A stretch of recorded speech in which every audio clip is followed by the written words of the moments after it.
আমাদের যে 6টা কমিশন আছে, এই 6টা কমিশনের কার্যক্রম তো 8 তারিখে শেষ হয়ে যাচ্ছে। 8 তারিখে রিপোর্ট প্রকাশ হওয়ার সাথে সাথে শেষ হয়ে যাচ্ছে। ঠিক আছে, 8 তারিখ থেকে জাতীয় ঐক্যমত্য কমিশনের যাত্রা শুরু।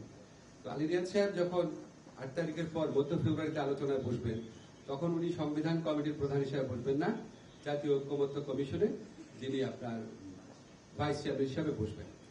সংবিধানের ব্যাপারে আমাদের কোনো আলোচনা হয় নাই, আপনারা পত্র পত্রিকায় দেখেছেন। কমিশনের পক্ষ থেকে অনেক ব্যাপারে বলা হয়েছে।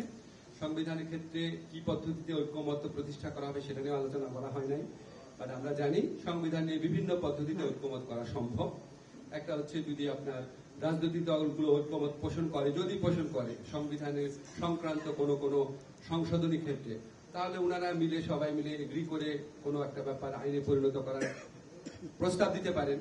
সেটা আপনার পরে যখন সংবিধান সংশোধন করা হবে পোস্ট ভ্যালিডিটি দেওয়া যেতে পারে।